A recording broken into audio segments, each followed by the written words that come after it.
Okay, and we are live. Welcome to a new episode of All Things Xbox Podcast. Once again, I have Logan with me. Logan, how are you doing? Doing pretty good, Jamie. How about you, man?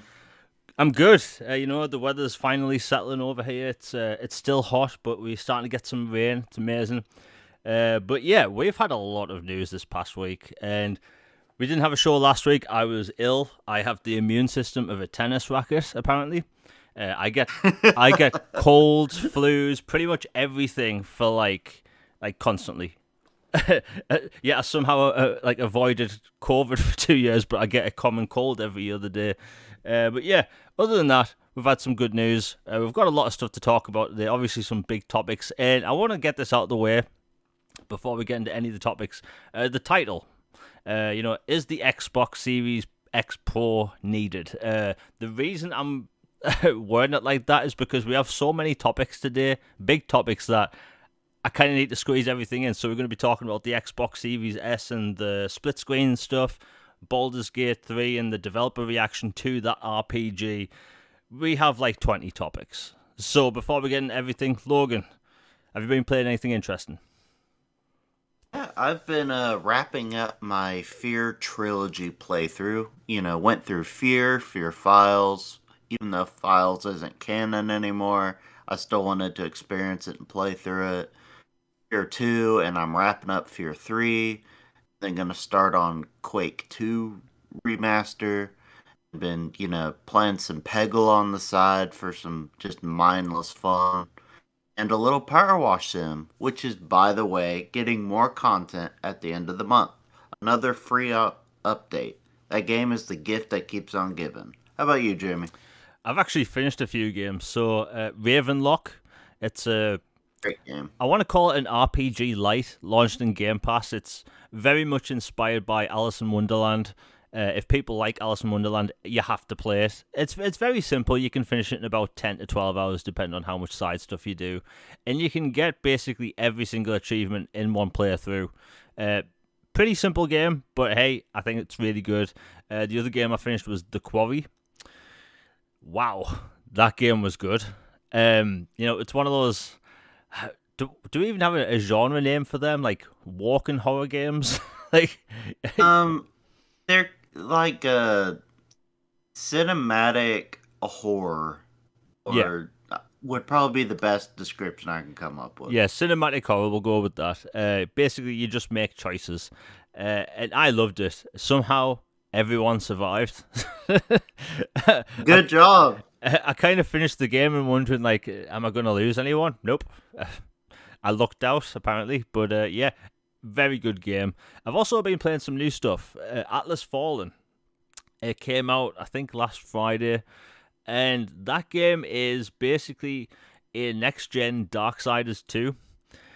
It's actually really good. The combat is where it's at. Like, I hate the term Eurojank because, look, if you say Eurojank, you know what game you're getting, right? And this game, it has like next gen visuals. The combat is amazing. Like, the combat is the best thing in the game. Very simple but difficult to master. And if people like open world games filled with lots of combat, that's really good. It's Darksiders meets Monster Hunter in a way. Is the best way I can describe it. But yeah, very good. The voice acting is a bit crap, I'll admit. But again, it's made by a smaller team. I think, yeah, Deck 13 make it. They made the Surge titles, which we could all admit weren't really story centric. It's all about the gameplay. So with this, it's the same, but there's more lore to the game. It's an interesting world, and one of the cool things about that game is, when you're playing a fantasy RPG and you spend a lot of time traversing, going from one town to the next, from one quest to the next. Well, in this game, you surf on the sand, and you spend no time wasting whatsoever. You get from point A to point B within seconds, which is actually really satisfying, because there's too many times I'm playing an RPG and I feel like I'm wandering for like 10, 20, 30 minutes. You don't get that in this game. And the other game I've been playing is Everspace 2. Now, it turns out I've been talking about this game for 4 years on Twitter. I thought it was 2. It's a next-gen only game that launched in Game Pass today. And if you have Game Pass, I highly recommend people download it. It is phenomenal. Logan, have you played it yet? I know it just came out. No, I haven't, but I've been looking forward to this one because they actually have like story and campaign type stuff that the first one didn't. Yeah, so the first game is a roguelite. You know, you start a level, you get some progress done, you die, you literally restart again with a new ship. And roguelite is a very risky genre for a lot of people. A lot of people don't really like it. But this game, they took all the feedback. Like I made a video, I think in like 2016 or something. It was one of my first videos, kind of going over the beta for the first game. And one of my big critiques was like it doesn't fit the genre. So they took all the feedback all these gamers said, and they turned it into a full blown RPG. It has cutscenes. It has a full-on story now. You go on quests. There's a persistent kind of... I don't want to call it a galaxy, but I'll call it a massive solar system. It's open space. And yeah, you get given quests. You go from one place to the next. You gather resources. You can build a better ship. You can customize your ship. It's literally they took the game in a completely different direction. So if the first game put people off because of its roguelite elements, it has none of that here. You can customize the difficulty as much as you want. It's very much a hey, we listen to all your feedback type game, and I love it. It has, again, next gen visuals. It is purely a next gen only game, and it plays like one. It's 60 FPS. I think it's 4K, or at least it's very close to it because it's very crisp. And yeah, launched today in Game Pass. I've been talking about it for years because it was in early access on PC, and then it came to PC Game Pass. And if people are like me and they crave sci-fi games, this is a must-play. And I've been asked today by a few people, is it like Chorus? Yeah, it's a lot like Chorus, which I've got gameplay on screen now for. And during this podcast, I will actually have gameplay for that game, Everspace 2. But yeah, if you like Chorus, if you like things like Wing Commander, this is going to be up your alley. It is fantastic. I've only had a few issues, and I don't like to blow issues out of proportion on Twitter because some people will just overreact, right? My only issues for the game is that whenever you drop out of hyperspace, the frame rate drops. But again, you're not doing that often. And whenever a cutscene finishes. But outside of that, I haven't had any frame rate issues. It's been locked 60 all the way. And I've had this one issue where the sound will cut between my headphones and the TV. Now, I don't know if that's something on my side or on their side. But again, I'll contact them. Hopefully they can get it sorted if it has something to do with the game. But anyway, I'm rambling. It's a great game.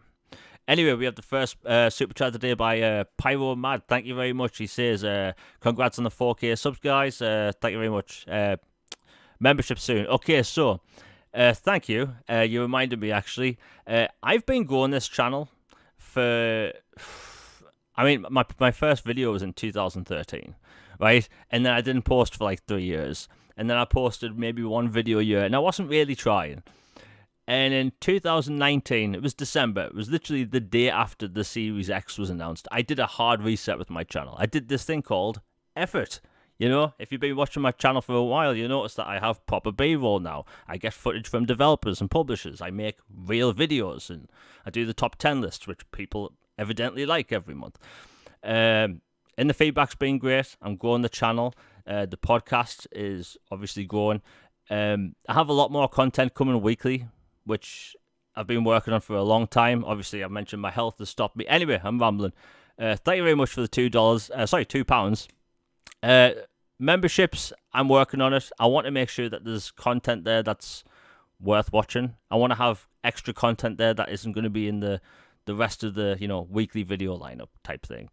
But I'm hoping by the end of September I'll have membership sorted. I want to have some worthwhile stuff there. Anyway, thank you very much.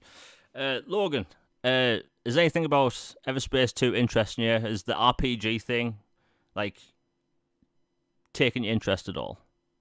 Yeah, I'm super stoked for it. Like I was like a lot of people who the first one piqued my interest, and I was like, ooh, space exploration, aliens, possibly encountering other folks, traversal, scanning, like all the space stuff you would want. It sounded great, but then, I look into it further. I'm like, roguelite. It's not really this story. There's some lore, but it's, I don't know. It wasn't my cup of tea, but this one definitely sounds like it. And, lo and behold, you can have several space games all going at the same time and coming out within the same window without them detracting or belittling other ones. And you can enjoy this one and Starfield and No Man's Sky or whatever you want to play. So I'm all about space and I'm looking forward to it big time. Yeah, I mean, I will end up getting some comments by the end of the day on Twitter saying, "Oh, is this better than Starfield?" Right? It's like you can't really compare them. We live in a world where we can have tons of different, sci-fi games. Do you know people can see the post on Twitter? I posted a clip a few hours ago, and someone replied saying, "Oh, it's just the space mission from Halo Reach." Like that's where gamers That was a go. great mission, though. Yeah, that's one of my favorite Halo missions. But like, that's how people like to like just latch onto things and make it like they make these comparisons that don't make sense.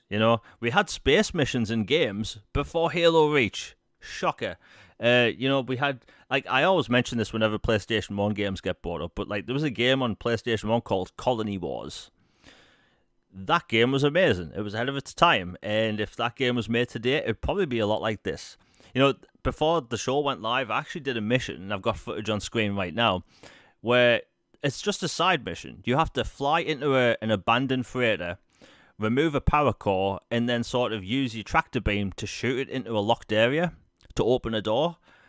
And it's just really cool things like that. It's like stuff I didn't even expect to be in an RPG like this is there. You blow up ships, you collect the fragments, you can sell them. There's even an economy in game. So if you basically like find cargo in space, that's let's say alcohol, one space station will offer a higher price than others because there's an active economy in the game. It's really cool. It really is. But yeah, it's a cool space game, and I think it's time to get into all the topics because again, we have like 20. So, where do we go from here? We talked about this last week, and I think we have to talk about it again just briefly because the Oblivion remake kind of leaks. Given the sources, I actually believe it's happening. A few people brought up that, what about Sky Oblivion? Logan, are you aware what Sky Oblivion is? Yeah, it's a mod that's quite expansive and huge undertaking by community, basically trying to recreate Oblivion in Skyrim. Yeah, and what they've done, like, make Oblivion in Skyrim's engine with all of its assets and even increased detail and all that stuff. And I've been asked, like, will they bring this to console? And the truth is, whenever you have a fan-made remake or a fan port or a fan-made anything, the chances are it will never see the light of day in an official capacity. We see it all the time. A dude in his garage makes a fan-made Metroid game. It never sees the light of day. If I remember correctly, that guy actually made a game that went on sale officially for Nintendo, so he actually got a job. But like, it's very rare for these things to happen. I don't think we'll ever see Sky Oblivion on Xbox in an official way. I just don't think it's going to happen. There's too many factors involved. There's all the people that have been working for years on the mod. It's too complicated. In an ideal world, it would be amazing, right? But I don't think it's going to happen. And I think like when we get things like Starfield and the next Elder Scrolls game, we obviously going to have things like mods available on console. We've had mods on console since Fallout 4 in 2016. Like, mods are a thing on console now, but I think Sky Oblivion is just too much of an undertaking, especially when it comes to like the whole legality of it, because that team needs to make money in the end and they're going to support it some way. But yeah. Anyway, we'll move on because that is a bit of a complex topic. I know, Logan, I wasn't going to talk about this, but I might as well anyway. So Xbox gamers don't buy games. This is something we've heard. That's news to me. I guess my shelf behind me is like a lie. yeah. There's no discs in those cases. Like, the shelf is barren. My hard drives are barren. It's just Game Pass stuff, apparently. Well, anyway, Stray, the cat game, the third-person cat game. By the way, it sounds weird saying that, third-person cat game. It was number one on the store in the UK on Xbox. In fact, I think it still is, and the game's been out for, 4 days, 5 days? And Was as of earlier today still number one when I got on. also, it's the same in the US. Mhm.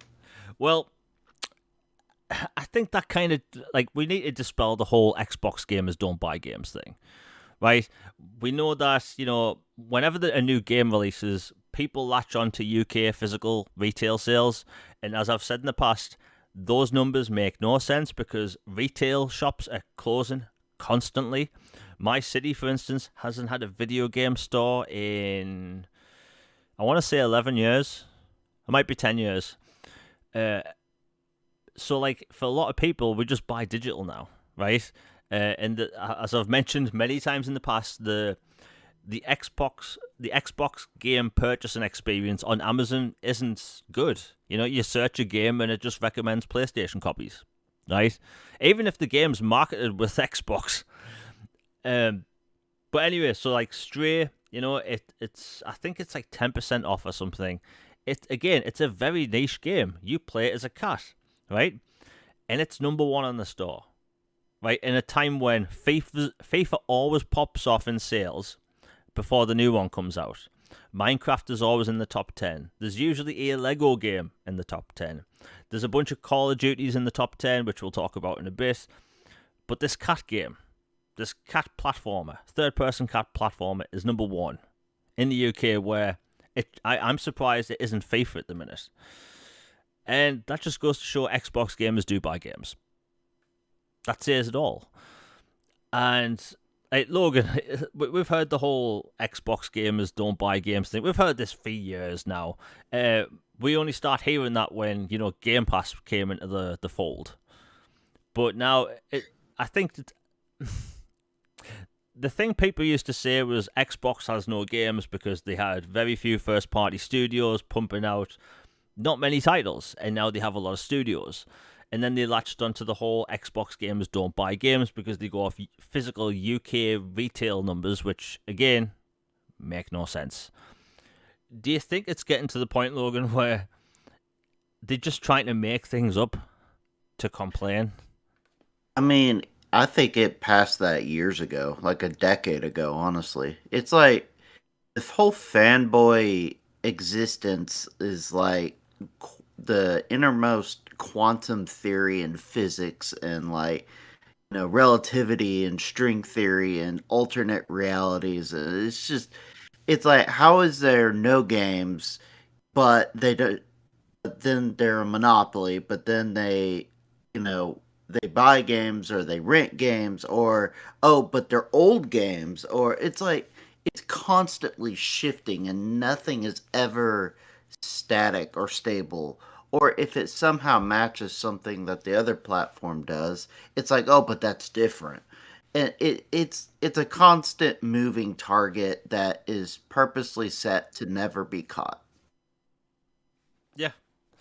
I mean, I think like as like the weeks and months go on, like I'd be shocked if Starfield isn't in the top 10 because, again, that's arguably one of the biggest games of the year. There's a lot of people that still buy games physically, and like myself, for instance, I'm about, I'd say, 80% digital at the minute, and even I'm looking at wanting to get a physical copy of Starfield because, one, I like the the case and stuff, but it comes with a nice steelbook, and I don't know, like I think, as much as I think, like, if you subscribe to Game Pass and that's the only way you play these games, you're still funding, future Xbox titles. You're paying for them, but like for some titles, I still want to pay for them up front, and have the added benefit of having it on my shelf because there is a tangible benefit of having the game there physically. Maybe someday servers get shut offline, or any reason, like as we've seen in the past few weeks, where Ubisoft games are just disappearing for no reason whatsoever. So, to me, I think people need to drop the whole Xbox guys don't buy games thing, because it's getting ridiculous. Like, there's no evidence to support that in a time when, look, PlayStation, they dominated last generation. They had the sales numbers to prove it, and Xbox is behind. And even Phil Spencer said, like, last generation was the generation to lose because people were buying digital. And it shows, you know? And I do think the whole Activision thing and everything going forward is actually going to move the needle. I think Microsoft's in a good place going forward, but, like, the people that want competition really don't want competition. They want Microsoft to always be last, and that's it, right? PlayStation was last, for the most part of the PlayStation 3 generation, they were a joke. The price in the UK was a ridiculous amount, to the point where some game stores in the UK stopped selling PlayStation stuff because there was no fan base. You know, that's why a lot of rabid fanboys for PlayStation come from the UK, because that generation broke them. And yeah, hopefully things will get better, but yeah, PlayStation guys just need to chill. You know, we all benefit if all three manufacturers do well. Like, we'll talk about that Final Fantasy director's, like, words in a bit, but, like, the people that want one of the main three to go away aren't gamers, right? If it was just Sony making premium consoles, they can make the price of games whatever they want. They could be $100. If PlayStation didn't exist, Microsoft wouldn't be forced to invest in first-party studios. And Nintendo, well, I mean, we all know they do their own thing. You know, nothing can stop Nintendo. I mean, they came out with a low-powered handheld and it dominated the industry. So, yeah. Have you got anything else to say on the topic before I move on, Logan? No, just like, I've been transitioning to more digital than physical, but I still buy physical, especially for, first party games like Starfield, or if there's like a special edition. But for the most part, I've been transitioning to digital. And like you said, there's something to be said for owning it if you can and want to. Even, if it's just like, if for some reason this game was ever pulled from Game Pass, or, a server was shut down or whatever, I still got it and I can, mess around with the game if I want to. Like, as an insurance policy, I sometimes just buy games even if I don't need to. But yeah, the whole PlayStation thing is just goofy at this point. Just a target that'll never be met because it doesn't exist. And it's goofy at this point. Yeah. And plus, you have to think about it, like, these consoles we have now, the Xbox Series XS and PlayStation 5, these consoles came out during the pandemic. So, like, a lot of people were pretty much put off from shopping in public. A lot of places, including the UK, like, when these consoles released, we were in a lockdown. You couldn't physically go to a shop to buy stuff, right? So you were literally ordering offline or, digitally. But yeah, just had to mention that. We have a really good topic, really good news, actually, and this came out of nowhere, because you know how we all used to at this point where you see that still image on Twitter by a publisher and it has a wall of text on it, and before you read it, you know what it says. We're sorry. Yeah, we're sorry. The game's going to be delayed for 5 years, blah, blah, blah, right? We all used to that by now. Well, we got something different yesterday. Assassin's Creed Mirage is being moved up a week. It's coming out a week earlier. It's going to be out on the October 5th. And yeah, completely surprised everyone. I'm actually shocked, because Ubisoft games, like, outside of, like, Watch Dogs, most of their games don't actually get delayed, like, ever. So unless you're Skull and Bones, but that game is that's a mess for another day. But yeah, Assassin's Creed Mirage, it's back to roots. I'm not sure if it's US price, but I know for a fact it's not $70. But in the UK, it's $44.99, and if you want the digital deluxe edition with, the soundtrack and the extra mission and all that stuff, it's $49.99. And yeah, it looks like it's going to be the game people like myself have been wanting for a long time. It's, set in ancient, especially. Baghdad. It's Bassam returns. It's his life story. It's him going from a thief to being an assassin, and I think to me it's the most interesting Assassin's Creed game in years. Like, I loved Origins. I loved Bayek. Really good character, but moving to Origins and Valhalla, like, that was just too much for me. Like, when you have a map the size of a continent, I don't need that in an Assassin's Creed game. I want to climb rooftops, and I want to assassinate people and assassinate, assassin ways. But in Odyssey and Valhalla, just didn't really have that. I mean, hell, I spent 90 hours in Valhalla and felt like I made no progress in that story. It just had a lot of ridiculous content, and the fact that, by the way, I'm having a bit of a rant. The fact that in Valhalla you have this condensed version of Britain, yet there's nothing from Durham in there. I'm offended. Not really, but still, they should have put something from Durham in there. Logan, Assassin's Creed Mirage, it's coming out a week early. Are you excited? Yeah, I'm happy they're going back to their roots. I'm more of an Assassin's Creed 1 and 2 and Black Flag fan than the later ones, so definitely glad they're going back to that. And anytime a game goes out earlier than expected, that's always a good sign. Yeah, I mean, I was expecting it to get delayed, to be honest. I still think Alan Wake 2 will get delayed.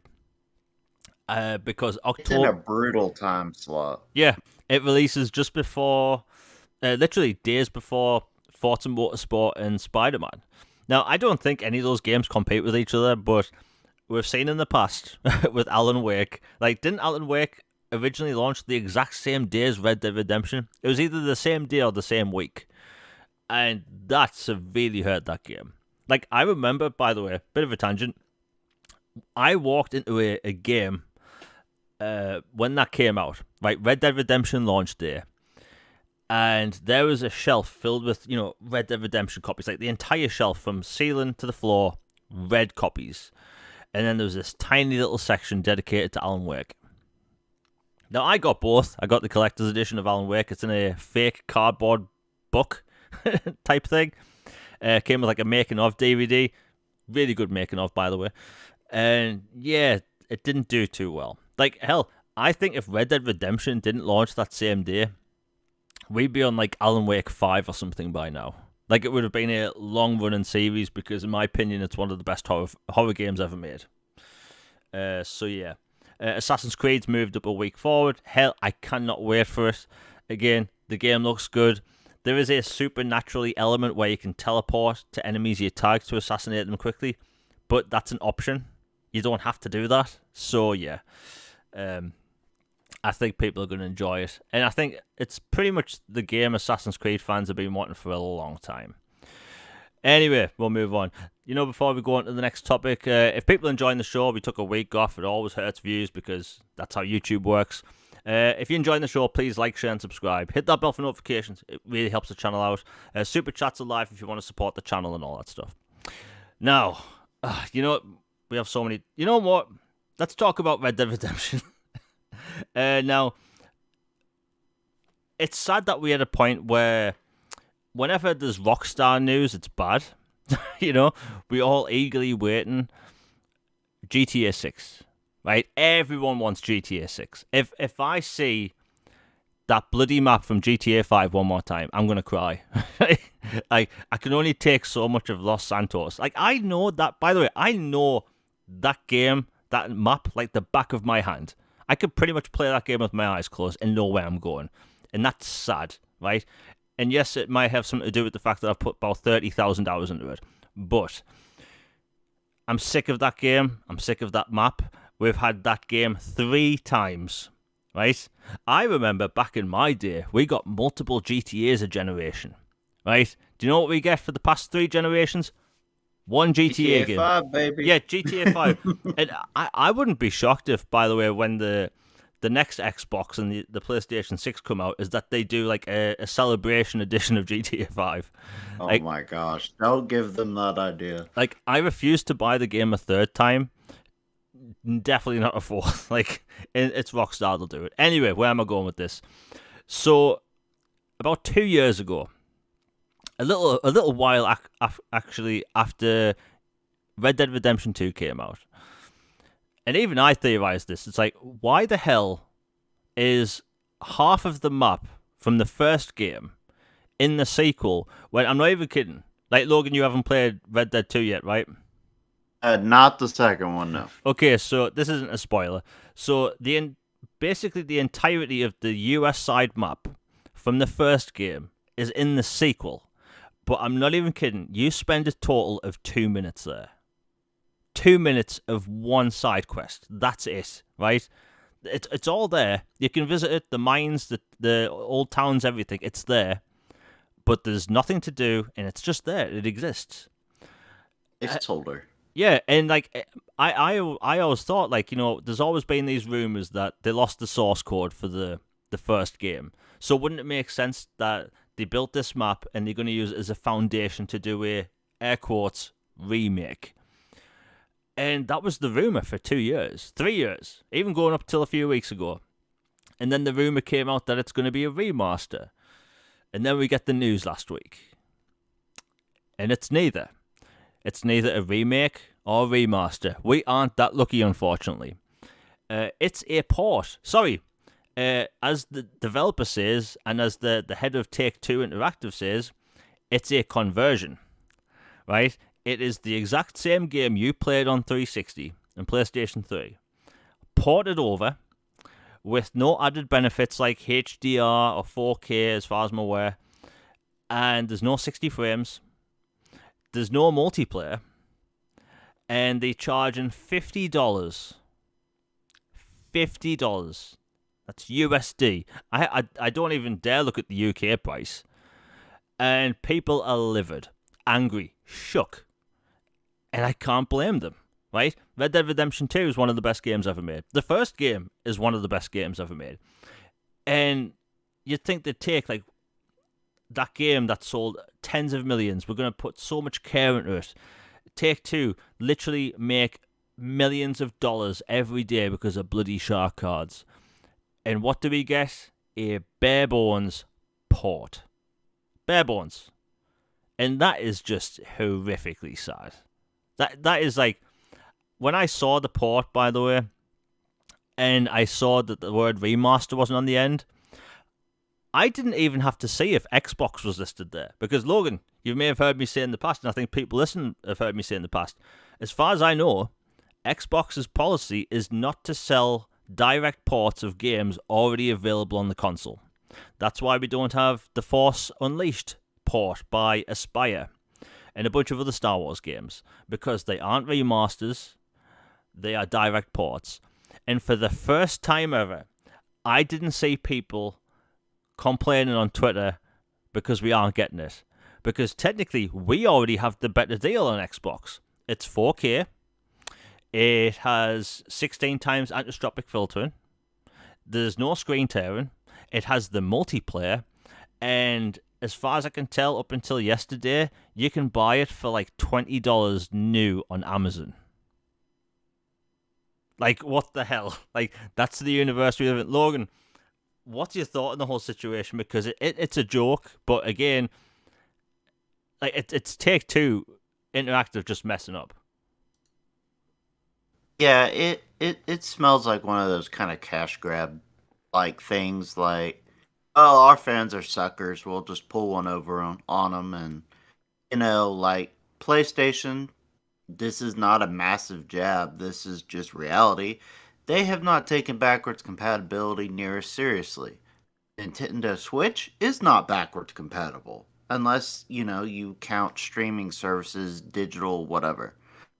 So the fact that Xbox not already had the game, Jason and the team, take a bow, by the way, like, enhanced it and made it way better than it could have possibly imagined. And it's better than this little port that they've tried. Oh, and by the way, they're charging more for the port. And it's a worse product. And it's there's just so much wrong with it and funny about it. And it's just another justification of the Xbox ecosystem. About play 4 generations of games better than ever. You have your lineup, you carry it forward, and don't have to worry about it. And if they do make a remaster or an actual remake of games, you can buy them or you can just play the other ones. You don't get forced into making a decision, which is what these companies are doing for other platforms. And it's another little insurance policy that you can have as an Xbox gamer. And it's really nice to hear. And the game is on sale all the time. The original one on Xbox digitally goes on sale quite often with Rockstar deals. It'll usually be like $9.99 to $12.99, somewhere in there. And then you can buy the Undead Nightmare expansion as well. So it all around cheaper, better, and you don't have to worry about buying a different version. It's a joke at this point. So I've just checked up the prices in the UK, and this is kind of funny. So you can buy it digitally on Xbox in the UK for $24.99.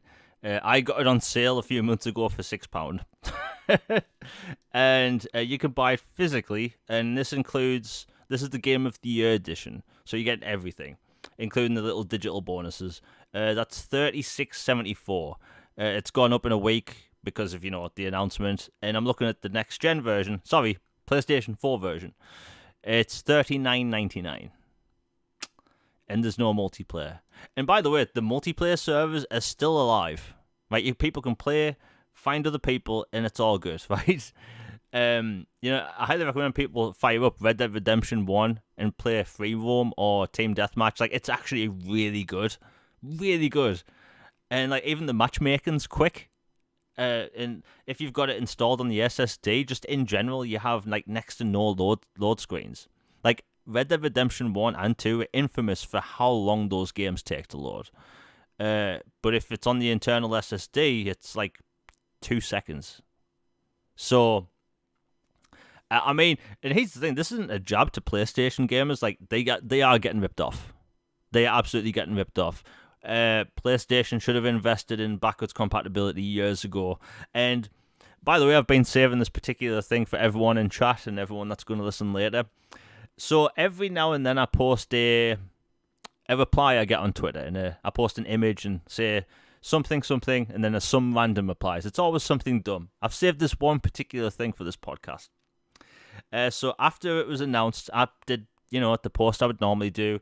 Hey, this game's available on Xbox now. It has all these extra features such as 4K, blah, blah, blah, blah, blah.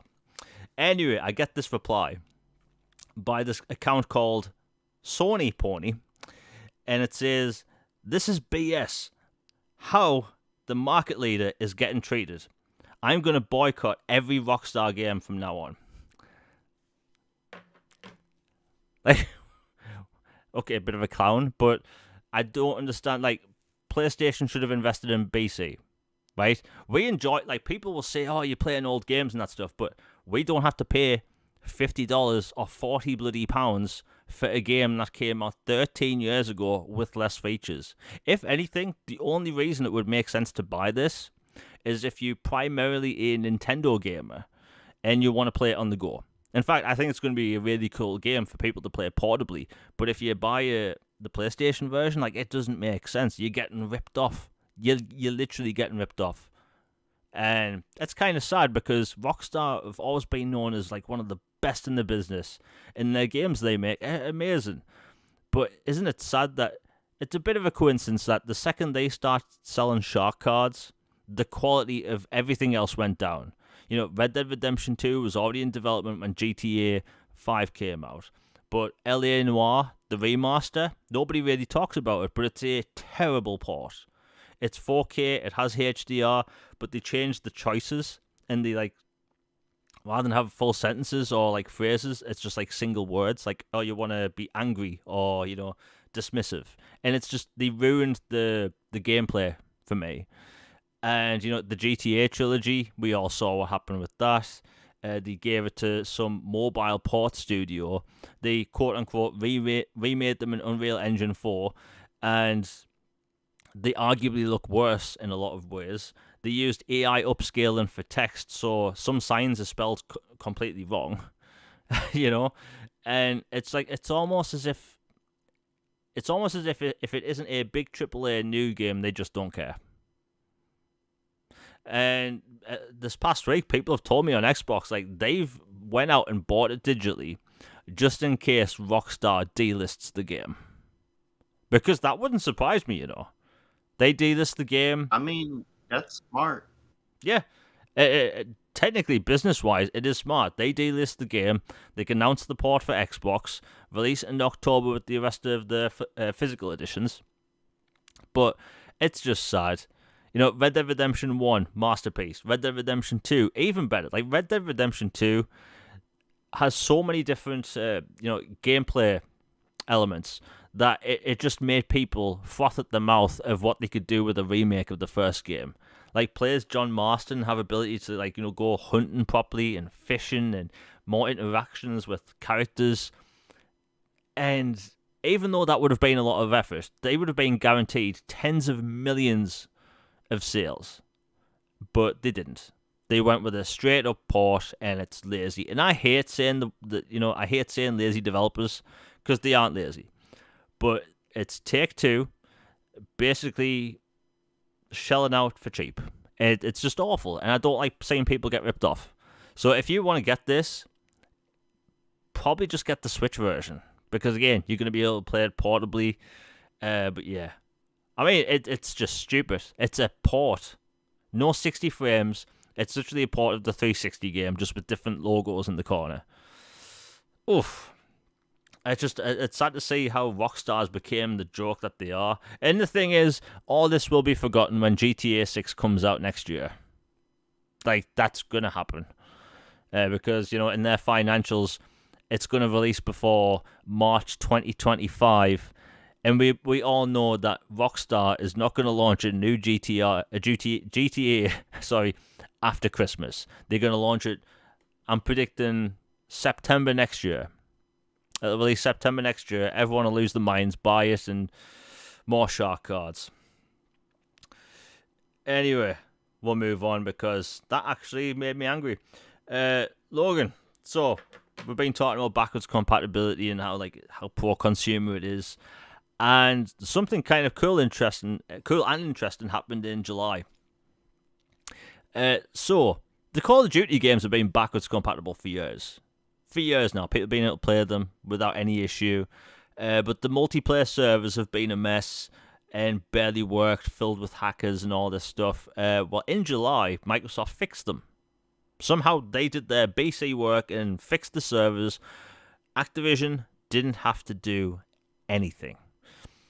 And that made old GTA games pop off. There's been servers for things like Black Ops 1 and 2 with over 200,000 people playing. It's ridiculous. It's brought these... Let's face it, we all know who's coming back to the old COD games, right? It's people that were playing them in the teens or early 20s back in the day, and they've came back, they now have kids or something, and they want to have a bit of nostalgia. They don't want to have that whole sliding all over the place gameplay. By the way, I don't know how people play COD that way in the new games. You're sliding all over the place. You're doing drop shots. It's cringe. Well, anyway, the Call of Duty games are popping off. Actually, before we continue, we have another super chat by Nick W for $4.99. Thank you very much. He says, Rockstar hasn't been the same since Dan Houser left. Yeah. That's a good point. I mean, that was the talent. When you've read about Dan Houser, about how invested he was in creating a cowboy world, a Wild West. He was reading material and watching tons of movies about what the tone was like back then, or just in those films, like spaghetti westerns. And you can play Red Dead Redemption 2 and just feel it. You walk down the street of Valentine, which is one of the main towns. You feel like you're there. You hear the birds chirp and you hear people arguing in the saloon. It's like you're there. You're transported to the Wild West, and it's amazing. And that's one of my big worries about GTA 6. Dan Houser left in, I think it was 2021 or 2020, and we don't know what he's doing since. By the way, whatever studio he's working at next, I hope someone drops in a massive bag so they can make competition for GTA. because back in the 360 generation, we were getting GTA clones all the time. You had Saints Row, Watch Dogs eventually came out. You had Mercenaries. You had what's it called? True Crime. What was that called? True Logan? Crimes. Right, that's What? it. What was it called? I've lost it. There's True Crime from Activision. There was Sleeping Dogs from That's Square Enix. There was Saboteur. There were so many good games like that. Yeah, and I port beg, by the way, for the Saboteur, maybe on a bi-weekly basis, because that was a World War II style game. But yeah, like GTA clones back in the day were good. But yeah, thank you for the super chat, Nick W. Dan Hauser, I'm worried about GTA 6 just because of that. Like, will it have the same like crime boss feel? Will it feel as alive as GTA 5 and GTA 4? I don't know. But hopefully, I try to be a positive person, and whenever I hear about Rockstar, it just kind of annoys me. Like, why can they change like this? Excuse me. But yeah, anyway, the backwards compatible stuff. GTA was popping off. Not GTA, Call of Duty, where I'm at.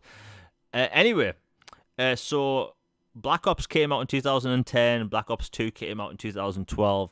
Well, those two games charted in the top 10 sales physically and digitally in the UK. Like, incredible stuff. And I know some people have brought up, like, I don't like to bring up sales numbers. That's not the point. It's the fact that people are willing to go out and buy old games if they're in a new fashion, like working. Because, again, the servers have been broken and hacked for years, and now they work. And isn't that, like, kind of good news? Like, I'm looking at the list right now. Call of Duty Black Ops 2 was at number 4. And then... Oh, sorry, I was wrong. Call of Duty Modern Warfare 2, the original from 2009, is at number 5. Like, that's crazy. Like, Call of Duty 2 from 2009 was outselling Call of Duty Modern Warfare 2 2022.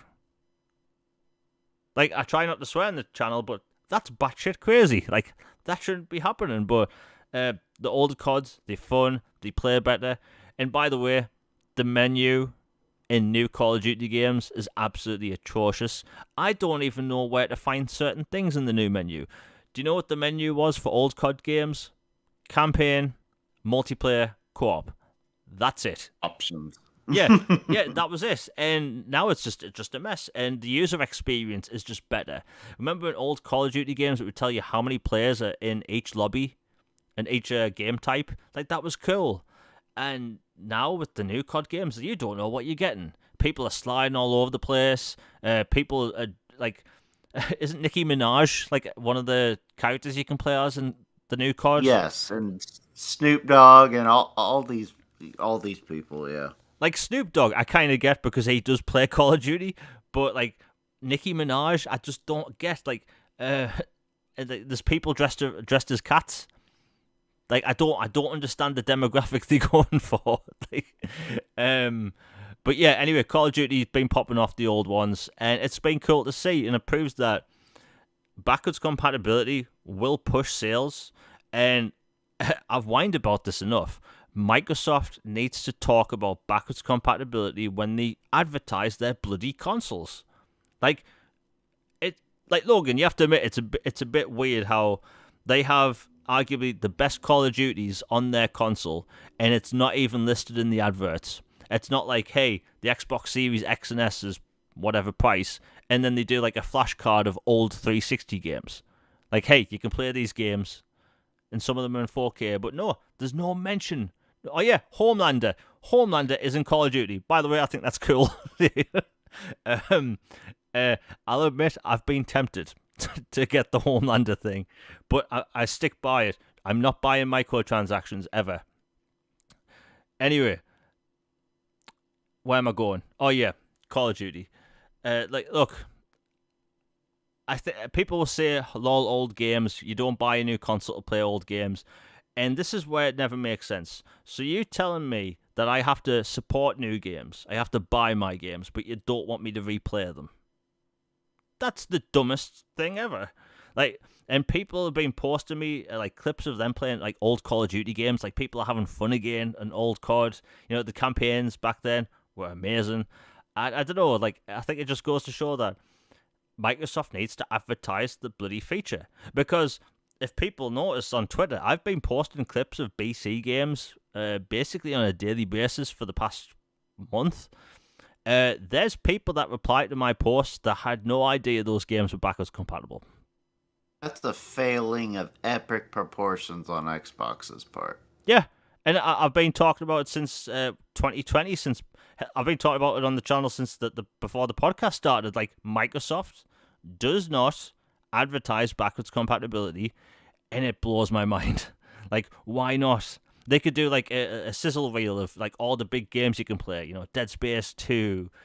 I was going to say the original versions, the Mass Effect, but Legendary Editions there. But like all the Call of Duty games, Battlefield 3, all that stuff, and they don't, and that blows my mind. Like, if they have a 1 minute long advert, can they not dedicate 5 seconds to, hey, you can play over 600 360 games and over 50 original Xbox games, and a lot of them have enhancements, and then just flash 4K, HDR, 60 FPS. That's all they have to do. Because, again, every single post about BC, people act surprised. Like, it's weird. Like, how is that a thing? And, like, whenever I post videos about backwards compatibility, people are shocked that those games are BC. And I think Microsoft just needs to do better. If they're going to advertise their platform, like, I've said it before, when this whole Activision deal goes through, I bet that their new Game Pass advert or trailer will feature old Call of Duty games. Nuketown, big time. Yeah, they'll just have the word Game Pass on the screen and just show Nuketown and Black Ops, right? And people will be driven nuts, right? But it'll work. And I just think Microsoft needs to advertise it more, because Sony doesn't have backwards compatibility with PlayStation 3. I wish they bloody did, but they don't. And yeah, it's a feature that just needs to be talked about more. Anyway, we'll move on. We've been talking about BC for about 15 minutes. Quake 2. Now, this game got a remaster completely out of nowhere. It's 4K, it's 60 FPS, it actually features 8-player split screen, which we're going to talk about in a bit. But 8-player split screen. I've never played Quake 2. I just had it downloaded. Logan, have you played it yet? I haven't jumped into 2 yet. I'm finishing up Fear 3, but I played the Quake 1 remaster and all the expansions. Loved it. The second one looks even better. So I have utmost faith it's great. Yeah, I mean, from the screenshots and the gameplay I've seen, it looks good. It just goes to show that Microsoft, they are willing to at least do something with their older games, because, again, not all of their games are backwards compatible, and some they can't make backwards compatible. So we could probably see more in the future. Again, we've heard about the whole Elder Scrolls Oblivion thing, so even though BC is a thing, I still think we are going to see ports and, remasters and remakes at least. But yeah, I highly recommend people download that. I believe it has matchmaking. It also has a new expansion as well. Like, they've made new content for it, which is really cool. But yeah, people should get that on. I do hope we see more old stuff, like, I don't know, maybe Quake 3, stuff like that. In fact, I would like to see a lot of multiplayer games from, like, the old style. Remember, was it Unreal Tournament 3 on the 360? Oh yeah, those games were a blast. Yeah, like, I would love to see those old games brought back. I don't know. I just don't understand why a lot of old studios, old long-running studios, why the hell they don't bring back games. It's easy money. Like, it just blows my mind. But yeah, it's available now. People should get on it. It's also on Game Pass. It also launched on PlayStation as well. Is it on Switch? I didn't see that. Yes, it is, and it has gyro controls as well. Oh, well, there you go. And as far as I know, like, the Switch, like, there's not a lot of, like, competitive shooters on there. So hopefully that'll get a fan base going on there. But yeah, good for people to play that. I can't wait to play it. Anyway, we may as well continue with the shooter talk before we talk about Final Fantasy and the big stuff. So Modern Warfare 3 leaks again. Now, Modern Warfare 3 technically leaked a year ago, and most people don't realize it. So, as of today, Modern Warfare 3, we're getting a full-on teaser trailer on the 17th. It's obviously going to be campaign and a little bit of multiplayer stuff like they do every year. And people have been wondering, like, why are they waiting so long to show off their new Call of Duty game? And as far as I know, isn't this going to be the last Call of Duty game marketed with PlayStation? Or at least one of? I think that it's either this one or the next game is the last one with PlayStation marketing, if I remember correctly. But it's near the end, definitely. Well, obviously, they had the play it first thing, like the demo or the beta on PlayStation. Well, anyway, bit hypocritical, isn't it? Well, anyway, we're getting a trailer on the 17th. It's Modern Warfare 3, and originally this game was going to be a big paid expansion. And a lot of people I've spoken to love the idea of that because we've talked about this before. Call of Duty's business model does not make any sense, and it does at the same time.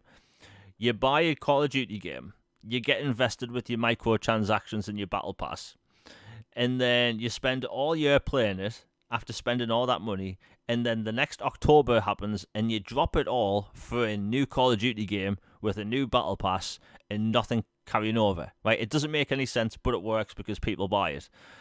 But all your progress is going to carry over to the new game, which is really good. So if you have a battle pass or whatever you call it going on, all your microtransactions, your Homelander is going to come over, right? And that was the original idea, that you buy a premium expansion and that would come out this year and you wouldn't have a new Call of Duty release. Well, Activision changed it, and what you're getting this year is basically an expansion that's going to cost $70. All your multiplayer stuff's going to carry forward like the plan was before. The difference is that it turns out all of the maps are complete remakes of Call of Duty Modern Warfare 2's maps from 2009.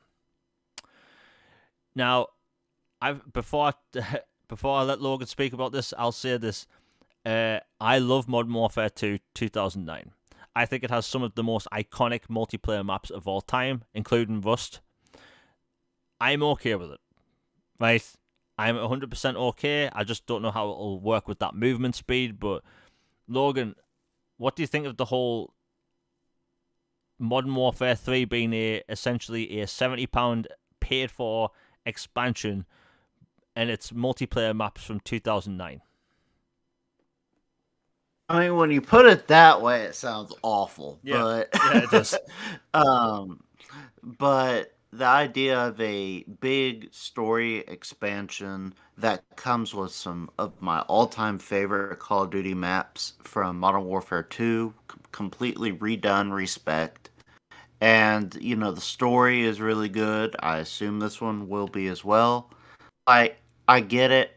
You know how you and I both think about $70 price tag, but I mean, if you put all that together, it's understandable. Even though, like, if you put it on paper and said, "Hey, we're gonna throw a whole bunch of old maps and an expansion together and charge you $70 for it," then that would make you spit out your drink. But looking at it in more detail, I get it. Yeah, I mean, obviously you're getting your campaign, it's going to have zombies, and, like, I just think back at those maps, like, Terminal. Terminal was one of my favourite maps. It was the one set in the airport. There was a game mode called Infection. If you played Infection on Terminal, it was literally one of the best multiplayer experiences ever. Again, I'm happy they're bringing them back. That's a lot of maps. If it is all maps from Call of Duty Modern Warfare 2 2009, I think that's like 23 maps. It's very close to 23, 22 maps, if it's all of them. And if that's the case, I'm good with it. The campaign, the teaser trailer looked good. And look, I'll admit, I'm one of the few arseholes that buy Call of Duty for its campaign. Right? I pay, Me too. Yeah, I pay... There are dozens of us. Dozens. Legion of dozens. And the thing is, I know I'm paying $70 for a 10-hour campaign. Like, that's the reality of the situation. But hey, the multiplayer is fun. I just think, I think moving to a full-on 2-year cycle will make more sense for Call of Duty. Next year is going to be Black Ops 6. It's going to be Black Ops something, and that'll be a 2-year cycle, or with a quote-unquote premium expansion. I'm a bit all over the place with my opinion on this, because again, it's $70 or £70, and like Logan said, we've both said, I do not agree with that price point for video games. I think it's too much. Like, hell, not side, but butter in the UK, I've seen listed for like £7 when it used to be £2. Right? Inflation's all over the place, and wages haven't gone up, but we expected to pay more for video games. Like, it just doesn't make sense to me. It's putting the price of inflation on the consumers, and I don't agree with it. And I think people shouldn't defend the prices of things going up.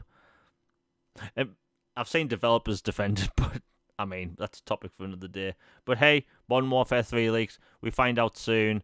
And yeah, the last one, apparently, that's going to be marketed with PlayStation. So in the future, I assume they're all going to be day one in Game Pass. That's going to be a big day. But yeah, Modern Warfare 3, I think it'll be a good game. As long as Logan, did you play the campaign for Modern Warfare 2 yet? I have not played the campaign of the newest one yet. Right, so a bit of a rant. Modern Warfare 2 ends with a mission that has survival elements. So you have to like find duct tape and like nails and like craft things. Whereas most Call of Duty games end on a big action set piece. like maybe it's like in the Modern Warfare 2, you like throw a knife in slow motion and stuff but last year's game doesn't end like that. It ends with a very slow paced crap mission. And I hope they don't do that again. But anyway, we'll move on. I want to talk about this because some people have been running with it as news. I get why, because obviously people want it, right? Final Fantasy VII Remake. Now, the Brazil Twitter account put out a post for Father's Day, and it included a picture of Barrett from Final Fantasy VII Remake holding his kid or something. And they quickly deleted the tweet, and people have been running forward with, hey, is this a teaser? Are they hinting at something? Now, I would love to be wrong. I hope I'm wrong. I really do. It was just a mistake. Right? There's no way, after the thing that came up in Sony's, court case filings, as far as we know now, Final Fantasy VII Remake is de facto exclusive to PlayStation. However, I do think when the trilogy's done, then it'll come over. Right? So, the original, I've talked about this before, the original Final Fantasy VII, the port that came out to PlayStation in 2015, the head of Square Enix came out and said it's forever exclusive to PlayStation, and then in 2019, it came to Xbox. Right? So, one day, I 100% believe it will come to Xbox when the trilogy's done. So, 2028. Right? I'm being generous. Who knows? Maybe it'll be a launch title for next gen. Trilogy box set, let's call it. I don't think people should be getting excited for this as a rumor. It was just an error, right? We've seen it before. Logan, do you think people are reading too much into this? 100%. It was an honest mistake. It happens. Like a lot of times, some of these other country affiliates with Xbox or PlayStation or whatever might not have access to the same information, or maybe things are received differently, and it just threw out a thing of innocent tweet about fathers, and they threw a character in there who's a good father. It makes sense, but then fanboys always run with things where people are like, oh, it's a tease or this. So wasn't a great idea, but I think it was honestly just a harmless mistake. Yeah, and plus, I hope I'm wrong. I would love for me to wake up tomorrow, open Twitter, and have people show me receipts, show me clips of me saying, I don't think it's happening. I would love to be wrong. Please let me be wrong. I want to play a Final Fantasy VII Remake on my Xbox, right? And get achievements and post screenshots and, clips on Twitter because that's what I do. And yeah, I want to be wrong. I hate being right most of the time. Like, I try to be a positive guy, but I'm from the Northeast. I'm a bit of a pessimist. Anyway, again, I hope I'm wrong. But I do think one day they'll come over. Speaking of Final Fantasy, the director of Final Fantasy XIV and the producer of Final Fantasy XVI came out in... Now, it's a bit of a lofty translation because there's been two different translations from two different media outlets. And I think what they're doing is they're just highlighting text and Google translating it because sometimes you get different answers, right? Basically, the producer kind of said, in an ideal world... or he would like to have just one console, which I thought was bloody ironic because they've kind of just left out an entire fan base on Xbox not being able to play 16, right? They've pigeonholed themselves in not just the entirety of the PlayStation 5. They've pigeonholed themselves in a small section of PlayStation 5. Not everybody buys a PlayStation to play Final Fantasy. Not everybody buys a PlayStation to play first-party games. Most people that buy these consoles that we talk about buy them for Call of Duty, FIFA, and Madden. People might not like to admit it, but that is why, right? The reason these consoles sell upwards of 100 million by the end of the generation is because FIFA, Call of Duty, Madden, Fortnite. That's the reality of it. So... Him saying that just tells me, like, oh, please buy this game. They've narrowed down the player base to, like, a small section. It's not even available on PC. So, there's about 40, 50 million PlayStation 5s. There's probably about 10 million tops that will play Final Fantasy 16 over the entire generation. So, them saying, hey, wouldn't one console be ideal? Well, that would stifle innovation. There'd be no competition, because let's say we did live in this magical world where there was one console. Games could be £150. We've seen how much games have gone up in the UK, by the way, over the past generation. Like, prices in the UK have doubled over 10 years. Nobody bats an eye. So, like, Logan, what's your thought on that? Because, like, I just kind of shook my head. I mean, on one hand, it's really funny given that, it's their company that is keeping that game from other platforms. Yes, they're taking money from Sony as part of a deal, but still, like, y'all have a hand to play in this only being on one platform for right now. And then you keep talking about missed expectations, stereotypical argument we've had about Square for the past 5 years. So, on one hand, there's that. On the other hand, I agree with him. In an ideal world, we'd have, consoles would be just like operating systems or, kind of like cars or phones or whatever, where you can buy different models or whatever, but they'll all play and do the same thing in essence, but just a little bit differently. But that's just not the world we live in right now. And so I get it. He's trying to be a little idealistic, but it rings a little hollow when, this is the company that is literally, ripping games from other platforms and keeping them from others because of deals behind the scenes. So it just didn't sit well with people. Yeah, and look, I think, like, Square Enix has to learn, right? Final Fantasy XIV is coming to Xbox next year. Great move, and those games, as far as I know, like, Final Fantasy XIV, like, has super long trials. So when it comes to Xbox, people should be able to play at least a lot of the story without even have to pay a single penny. And MMOs can be a lot, like, really like, complex, so it's going to take people time to learn. And that's just a small step in the right direction.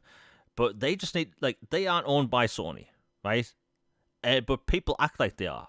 They should make all of their third-party games multi-platform. Like, again, Final Fantasy VII is a household name. Everybody bloody knows that name, right? Of course it would sell on Xbox. In fact, I've asked people, right, that Do they think that Final Fantasy VII Remake would sell more if it was only on PlayStation as opposed to PlayStation and Xbox? And those people have told me, PlayStation fans, have told me it would sell more because it's only on PlayStation. That technically doesn't make any sense whatsoever. So you tell me people are only buying it because it's got the word exclusive attached to it? Because you've got bragging rights? That's what it is, by the way. That's why that same crowd are talking about Baldur's Gate 3 all of a sudden.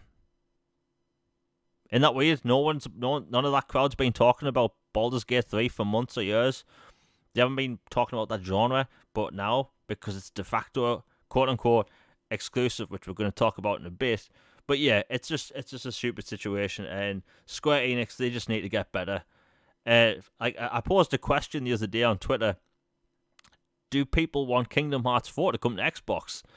Now, some people were asking, like, why would you ask that? Of course I do. But a lot of people, not most, but a lot, said no. And then I go to the profile, and guess what console they play? Anyway, it's just fanboys being weird. I think it's about time to get into the big topics. But before we get into all that, if you're liking the show and you enjoy the channel, please like, share, and subscribe. Again, I hate doing these ads, but I have to. It really helps the channel out. Again, I have more content coming out soon. And Super Chats are live if you want anything read out and support the channel and all that stuff. Logan, we tend to have a lot of the same interests and opinions on stuff, but not today. Not today. The Xbox Series S has been popping up in the news, and we have a bit of different opinions on this. So, I kind of boil it down before we get into what we're going to talk about. The Xbox Series S is apparently, the reason why certain games aren't getting split screen modes, right? Baldur's Gate 3 has a optional split screen mode. It didn't come to Xbox day one. It's coming to Xbox next year. Although, by the way, I think it would make no sense for that to come to Xbox this year, given the fact that it releases the same day as Starfield. Anyway, that's a tinfoil hat topic for another day. Anyway, Forza Motorsport isn't going to have split screen day one. And what else? Oh, yeah. 2 developers, people make it out like it's a bigger deal than it is, but 2 developers have came out and said the S is kind of holding things back or making things more complicated because the CPU is basically the same as the one in the X. It's just the RAM situation, right? There's games that are going to the Steam Deck, but the Steam Deck has more RAM, right? So essentially it boils down to a RAM issue. Anyway, Logan, I'll let you pop off first because you've been going on about this longer than me, and then I'll chime in. Okay. First off, I'll start by saying that I'm not anti-Series S. I have some qualms about it that I think are kind of just getting swept aside a little bit. Like, I'm on record as I thought it was a good idea that they made it because, you look at it and you have the Xbox Series X, which is the powerful, beast console.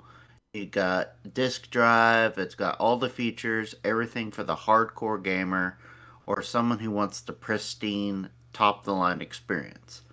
Then you have the Xbox Series S, which is cheaper, which is disc-less.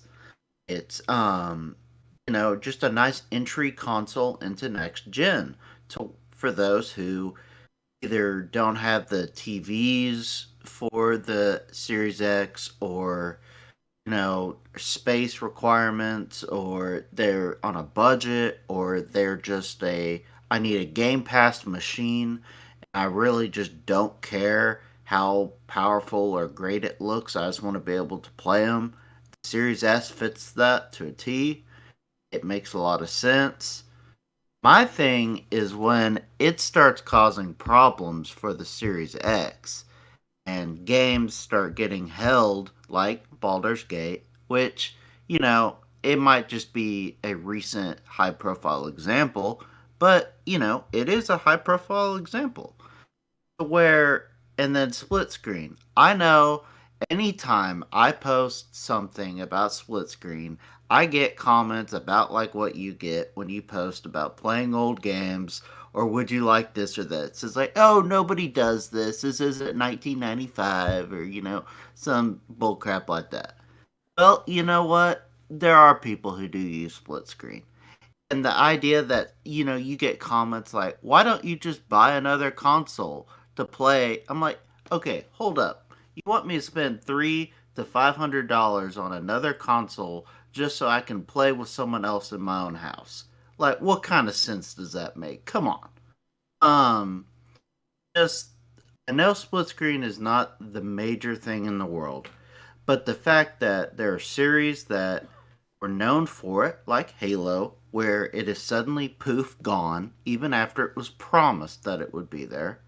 And whether that was the S's fault or the Xbox One's fault, whatever the case, it was promised, they dropped the ball, they canceled it. That's a bad look on them. Shame on them about that. But the fact that, Forza's having to delay it, Baldur's Gate is having to be delayed because they're trying to get the S to work with it. And, RPGs are a lot of fun split screen. You play Champions of Norath or, any of these old dungeon crawlers with your friends on the couch. It's a good time. So, the idea that a feature that was available for it is holding it back because of one version of a console platform is just kind of irritating. Like, I'm to the point where, if there are features that are causing problems for an S, but they can be done on the Series X, why not just let the Series X version have it off the bat? And then when you get around to it, put it on the S. Or if you just can't make it work on the S, then just make it clear it's not going to work on the S, but you can do it on the Series X. Then some people are like, well, you can't leave people behind or you can't do this or this. I'm like, dude, it's just like a car or a phone, a TV, whatever electronic device or equipment you buy. There are multiple models, there are multiple versions, have different features, abilities, outcomes, rigs, whatever. And people understand. You pay for what you get, or, this version is going to have it and this one doesn't. People get that. They act like gamers are just dumb. And I mean, frankly, some of the fanboy arguments out there aren't helping that case. But, most gamers aren't idiots. They would understand that this model has it, this model doesn't. If I want that feature, I need to get that version. Like, the whole idea of having to hold back something because the quote little brother device is causing problems is just, it's annoying and it's a sticking point to me. I get it if people feel differently, totally cool. But that's just kind of where I land on this thing. Well, when Microsoft announced the Series S, like, we all knew it was going to be a weaker console. We all knew that before it was announced because of leaks. And it being like they said, it's going to have the same games. It's just, you're going to have differences in things like, textures, frame rate, and things like that. But they said it would be like feature parity, right? And they've kind of made that promise for almost 3 years now.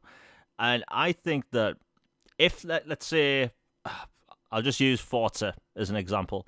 Let's say they said, hey, Forza's going to come out on, I think it's like the 20th of October, and split screen's going to be available, but it's only going to be available on the Series X. And like you do say, gamers aren't dumb. I have to say they are, right? A lot of them. Obviously, people listening to this show aren't dumb, they're very smart, but there are a lot of gamers that are very dumb. I put it like this, I post tweets every day about games that are coming out, and I usually say the name of the game in that post. You'd be shocked at how often people ask me what game I'm talking about.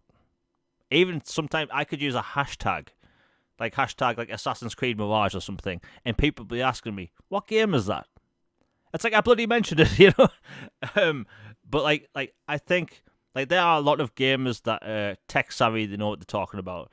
But like your average like Joe that goes out and buys a console for just Madden and the occasional like Forza or whatever, they don't know crap, man.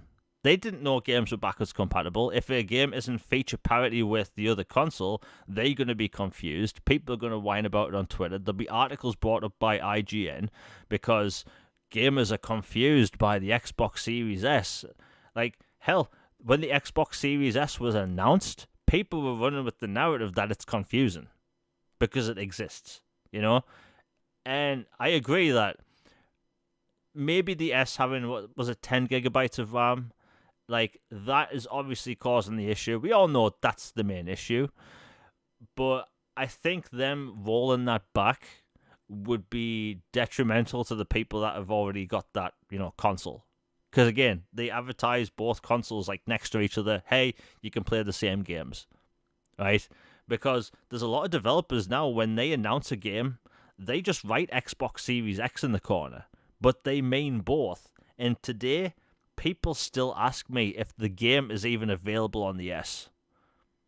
Like, I hate the fact that, like, I have to be asked that, but I answer them. But, like, I don't know. I think Microsoft's in a weird spot because they could completely say, hey, the games come out on the same day, but we're not really we don't need feature parity day one. It can come at a later date. But I think that will just cause let's be honest, Microsoft does anything, it causes a negative shitstorm apocalypse.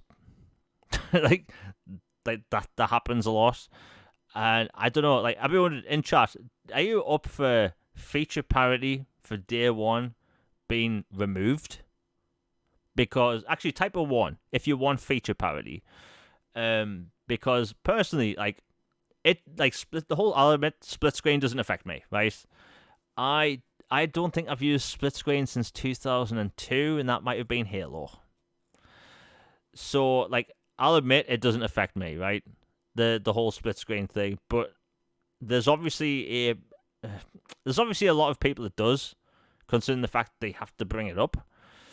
Yeah. By the way, I'm asking chat to put ones or twos in because the poll isn't working.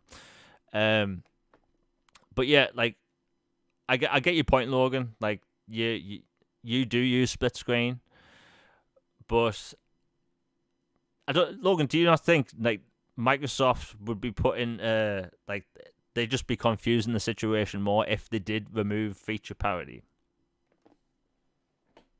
Yeah, it's kind of one of those no-win situations. It's like, if they did it, it would be for the better of the Series X and maybe the ecosystem as a whole, because you wouldn't be having things held back and you wouldn't have these narratives of, oh, this game is exclusive, or oh, this console's crap, or this or that, because it's like, yeah, it's coming to Xbox, and we'll have a version of it available on the Series S at a later date, or we'll have, a slightly different version on it.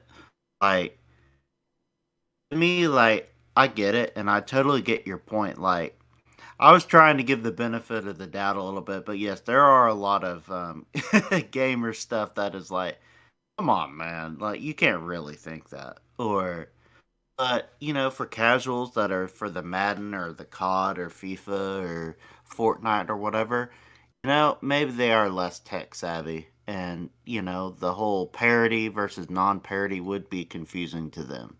I like to think from a standpoint of someone on our playing field, our wavelength level of understanding of the industry would get the idea of a feature non parity.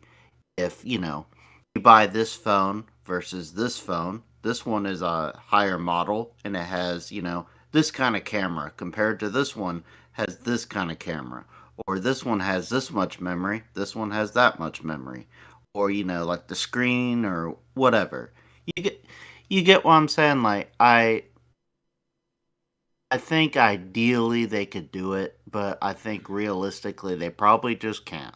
And it sucks, and I think I might just be, frankly, still a little bitter about the Halo thing. But all in all, it's not the end of the world, but it's just annoying that one of the games that I really want to play right now, I can't because of the Series S, and it's just kind of annoying, but it is what it is. Yeah, I have to admit, the whole Baldur's Gate thing being delayed, for me, it's a blessing in disguise because I have no free time to play that.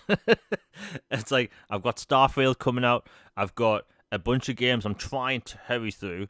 So when they delayed Baldur's Gate, I was like, you know what? I'm actually okay with that. Like, it's a 150-hour RPG. I don't have time for it. But yeah, obviously it's bad that it's not coming day one. That's obviously the case. And I think Microsoft again creates a shitstorm for themselves if they change it, right? Because people can go back to excuse me when the S was announced. Like, people were saying, "Oh, it's confusing." Remember, two consoles is confusing, and we all tried to say that, hey, mobile phones don't confuse people, but people are trying to run with the narrative that it's confusing. And I want to roll that into the whole pro consoles thing. Because one of the things people have brought up is that, well, why don't they do pro consoles and have an S with more RAM? But then you'd be asking the developer to make essentially 4 Xbox versions of a game, and that's if they weren't supporting last generation. And the topic of pro consoles has been going around for weeks now. And I don't know if you saw this, Logan. The new Lords of the Fallen game, which comes out in October, looks fantastic, by the way. It's 1440p 30 FPS and 1080p 60 FPS. And I think on the Series S, I think that is... I don't know if they've came out with the Series S stats, but anyway, PlayStation 5 and Xbox Series X, it's 1080 60. And that's brought people up with this topic again. Do we need pro consoles? And I've said, like, look, I've got it right at the beginning of the title. Is the Series X Pro needed? Short answer from me, not really. Like, I think that developers need to optimize more, right? Unreal Engine 5 is still a new engine. Like, Logan, outside of Fortnite, can you name any Unreal Engine 5 game that's currently out? A AAA Unreal Engine 5 game? Because I can't. I mean, the Matrix demo maybe, but outside of that, no. Because I'm literally stumped, by the way, because, like, by the way, that Matrix demo is beautiful. Like, if all games only looked like that. But, like, it just got me thinking, like, there's a ton of Unreal Engine games coming out this year, later on, Lords of the Fallen, Immortals of Aveum, Microsoft's games next year, Avowed, Hellblade 2, Unreal Engine 5. Like, outside of Fortnite, we haven't really seen anything. And yes, I know, like, Unreal Engine 5 technically can work on mobile phones and the Switch, but people are using these games now and saying, hey, we need a mid-gen refresh because, that's how we're going to solve the problem. Throw more power at developers. And to me, that just seems like a weird stopgap. Because, actually, before I ramble on more, Logan, do you think we need it? Do you think the whole, like, throwing a new S and a new X is just going to completely make the situation worse? Like, what's your thought on the whole pro console thing in general? I like the idea of pro consoles, but I just don't think they're necessary right now. I frankly think they haven't even fully delved into what they can do with these consoles. And, you have to basically add 2 years to everything because of the pandemic. I know everybody's sick of that topic, but it's true that, development, like when these launched, they were basically backwards compatibility machines until they got the new titles out, which had been delayed and everything. And so development had been delayed because people weren't able to be in place or, fully optimize engines and this and that. And it's just, I still think they got their work cut out for them getting these up and running to full specs rather than trying to rush out a new pro version. Obviously, if there's a pro version, I would get it, but I don't think it's necessary. Yeah, I mean, like, last generation, 2016, PlayStation came out with their Pro, and Xbox came out a year later with the One X, far more powerful console. But that kind of made sense at the time. TV manufacturers were pumping out 4K TVs. The adoption rate was greater than it was at HD back in the same time the previous generation. So like we had all this new content, video games, 4K Blu-rays, and we had all basically this beautiful new form content on console, and it was exciting. People had like if you had an Xbox One or like a One S, like people were looking forward to that One X for the higher resolutions, right? And we got that. Like Red Dead Redemption 2 is 4K. Right? It's arguably still one of the best looking games ever made, and it came out in 2018. Those mid-gen refreshes felt necessary because of the 4K adoption. Right? This time, it's a bit different because 8K TVs aren't a thing. Like you can buy them, but there's no 8K content, and the video games we're getting aren't 8K. They like look. These developers and publishers or whatever console manufacturers can slap 8K on the box if they want because it can technically do it, right? But you're going to be playing Pong at 2 FPS, right? Or something like that. And I just think it's not necessary, right? Last generation we wanted pro consoles because of 4K, because of the adoption of 4K. This generation, people want pro consoles so we can have higher frames. Like there's no like fundamental jump in technology people want new consoles for. There's not new display architecture, nothing like that. We haven't struggled. A lot of games are struggling hitting 60 now, and because of that, we want new hardware to throw at the problem. And I think that's the wrong way to look at it. Like if there was a new, exciting, cool technology to invest ourselves in new hardware, I'd be all for it, right? Like when the One X was coming out, I was posting videos all the time. I was making tweets. I was hyped for it. But it feels like there's no hype for 4K, I should say, mid-gen refreshes this time, other than the fact that people want higher frames. But I guarantee you this: if both consoles or whatever get mid-gen refreshes, we're going to hit a point again where we get 30 frames per second games because developers not optimizing the games. They are going for visuals over performance, and I don't think the hardware is going to change that. Like, look, a lot of the latest games aren't optimized for PCs, so like you have like required specs, or sorry, recommended specs at like a 4080.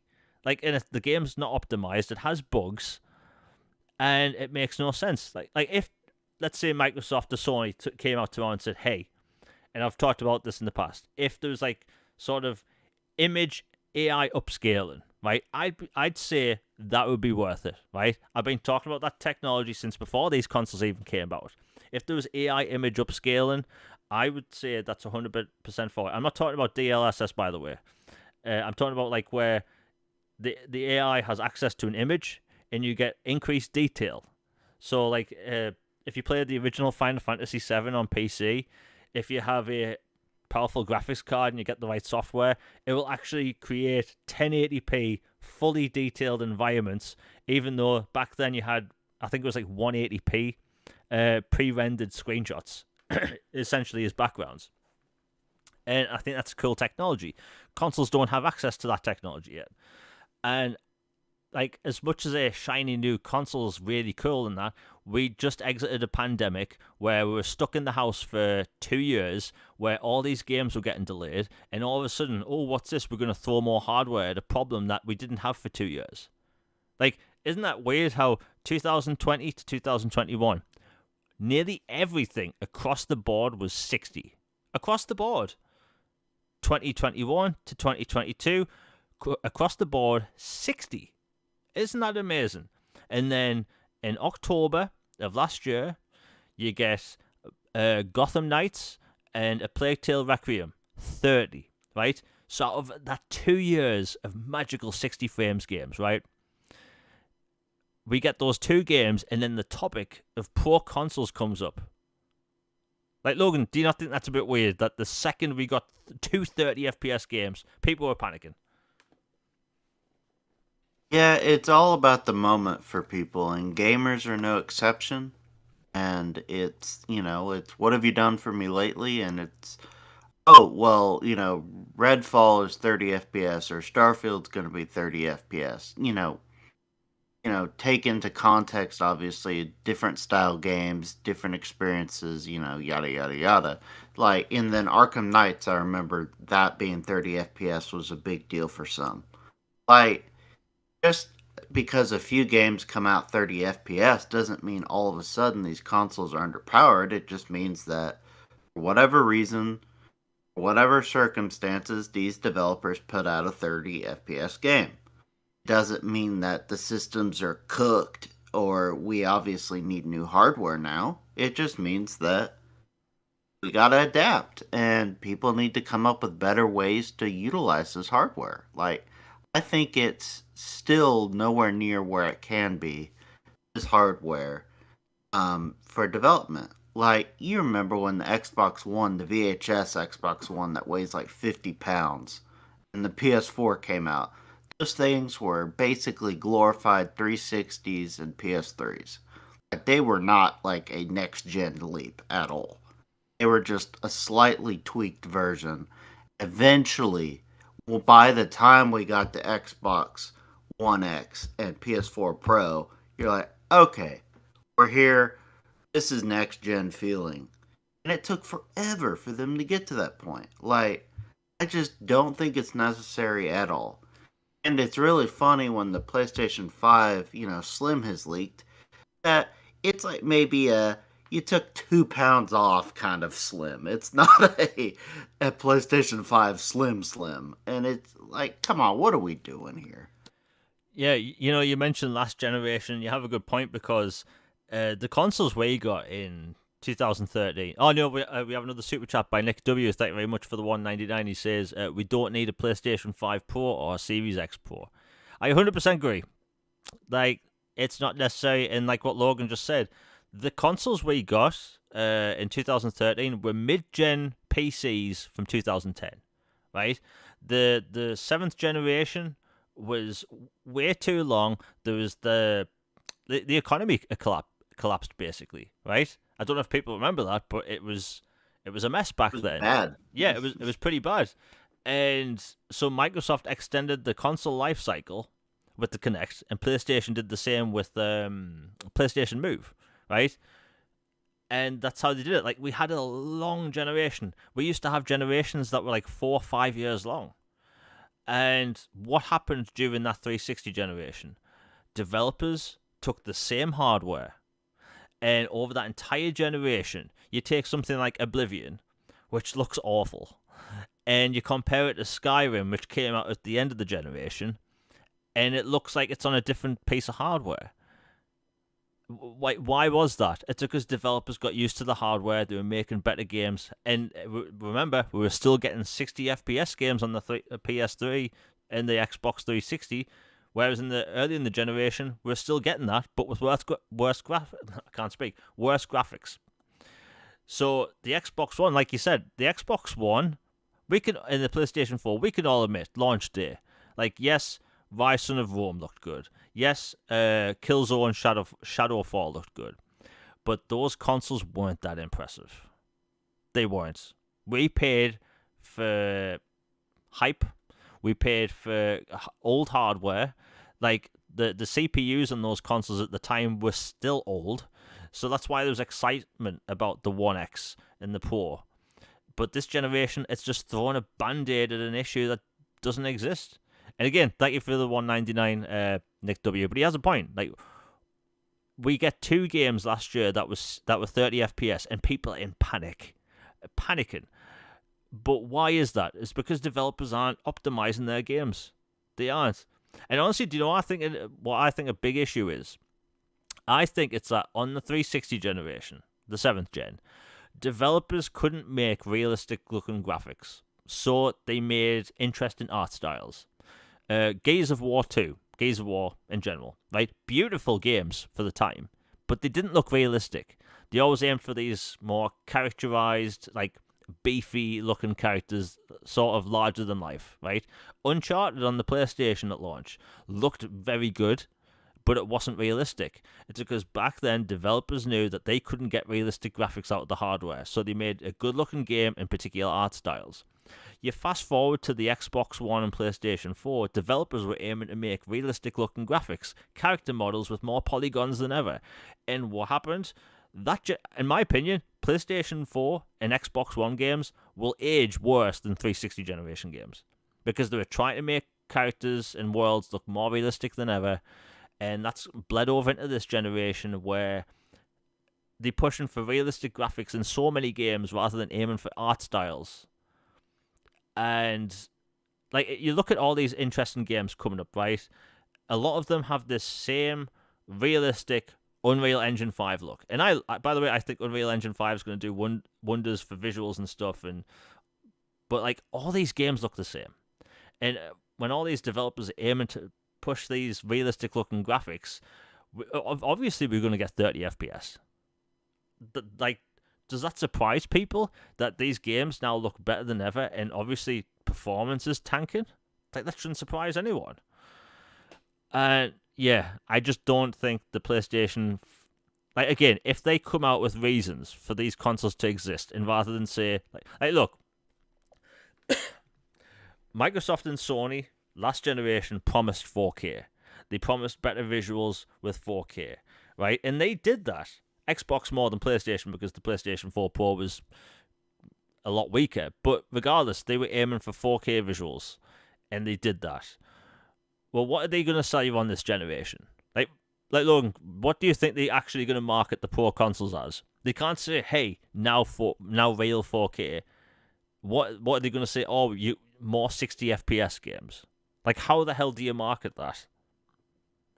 Yeah, I'm not sure what they would market. Like, I could maybe see them, like, if they make a Pro console, like, upgrading the internal memory would be a massive deal.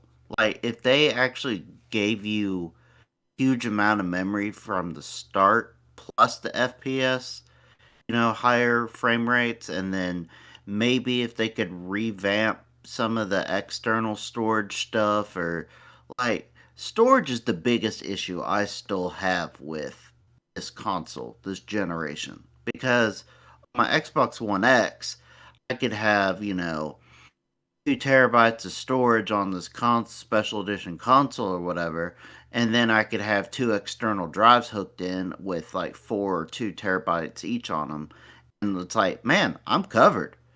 But on this, I've got 500 gigabytes or 1 terabyte, whatever, hard drive, and then I can buy one of these memory cards, and this sucker cost almost as much as a Series S, and it only holds like 1 terabyte, or you can buy an even more expensive one for 2.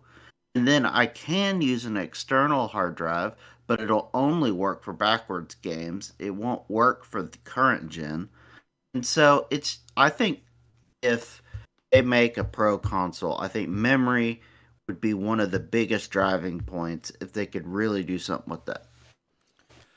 I mean, again, like, I don't know how they can market it. It's going to be a weird situation because, like, look, the PlayStation 5 Pro, that'll be marketed next year. I can't imagine, like, obviously they're going to show, like, I don't know, Nathan Drake's chest hair because they do that in advertisements for some reason. They're going to show the sad dads and all that stuff. But, like, I don't know what they're going to put on the screen. Like, are they really going to flash 8K on the screen when the 4080 and the 4090, like, nobody's talking about 8K with those cards? Like, I don't know. It's a weird situation, and I think it's going to be a weird topic because even though I'm seeing most people now say we don't need an Xbox Series X Pro or whatever, I guarantee you, the second the PlayStation 5 Pro's out, gamers are going to do that thing they do best. Want what the other thing has, right? So everyone now that says we don't need it, I'll say most people online will say they'll change the tune and say we want a shiny piece of new hardware as well. But it's just weird this generation because again we're almost 3 years in, and I just find it funny that the second we start getting a few 30 FPS games, people want new hardware. Like, we're not that long into the generation. Like, it just is what it is. Before we close out the show, we have to talk about Starfield. Last 2 weeks ago, we've been talking about marketing, or I should say, lack thereof. And today, all over YouTube, I've been on YouTube pretty much all day, and constant adverts. Like Microsoft, they are actually advertising the thing. There's rumors that there's a Starfield event coming out soon. Apparently, review codes are going out this week, and fingers crossed, by the way. But yeah, it looks like Microsoft's ramping up. And if I remember correctly, I don't remember, at least in the UK, marketing like heavy before Fallout 4. I remember Skyrim being marketed to hell over in the UK. But Fallout 4, I don't remember being that much marketing. Like, Logan, have you seen much marketing? Because, like, Starfield, today especially, they seem to be going all out. I've been noticing a lot more presence for Starfield lately, and today they had the whole the lore dump, where basically they established a timeline of historical events for Starfield. Where, people like you and I who are big into like the historical information and like, okay, this colony was founded here, or they invented this technology at this time so that they could do this, this, and that, or this planet was colonized on this date. Like, it gave the timeline for Starfield today, which was a big deal. Yeah, and like the game doesn't come out for another 17 days. Like that's the early access one, and most people are going to be playing it on the 6th. A lot of companies, I know Warner Brothers does this specifically. They start heavy with marketing a month to 3 weeks of the game coming out. So Hogwarts Legacy, I was complaining that there was no marketing, and then 3 weeks before launch, it was everywhere in the UK, on the sides of buses, bus stops, literally everywhere. And that game's still charting in the top 10. But yeah, Microsoft, they're getting there. I think that there's so many eyes on Starfield. It being essentially the biggest game of the year. Like, size, scope, Microsoft's biggest game of the year. Hell, it's their biggest game in Game Pass ever. And I think people are expecting this Halo 3 style treatment, where I don't think outside of Grand Theft Auto we're ever going to see that again for any game, right? Starfield is still an event in itself. This is going to be a once-in-a-generation game, right?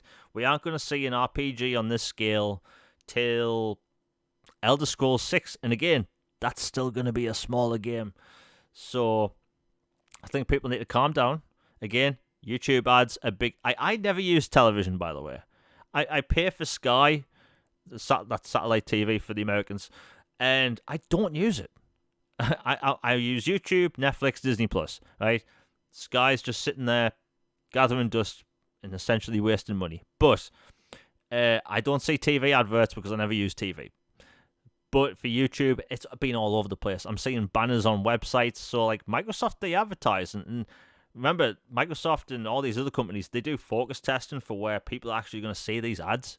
Otherwise, there'd be no point of putting ads on places where they wouldn't see them. Bit of a ramble, I know. And yeah, I think Microsoft, people are hearing good things about the game. And look, it's a Bethesda RPG. You kind of know what you're getting, but this has space exploration. And the last thing I want to talk about before we close out the show is, Logan, for the first time ever, Microsoft actually has a roadmap. And I don't think a lot of people have realised that. We've complained for years that we don't know games coming the next year or games coming far out. Because last year, we had a 12-month roadmap, which didn't really happen because most games were delayed. But this year, we know of 3 first-party titles that are coming this year. We know of at least 4 first-party games coming next year, because that's Flight Simulator 2024, Towerborn, Avowed, Hellblade, and there's still others that are probably going to be announced. And we know titles that are coming later, such as Fable, Perfect Dark, and all that stuff. So we actually know stuff going forward. Logan, do you think this actually makes a big difference or any sort of step in Microsoft? Because, again, we've never had a roadmap before. Yeah, I think a roadmap is hugely important. Like, even if it goes out of ways and it's like, man, this game I want isn't for 5 years, but at least I know it exists and I see it on a map. And I know, okay, in the next few months I have Starfield, and then I've got Forza, and I've got, XYZ games are coming out, Avowed, Hellblade 2.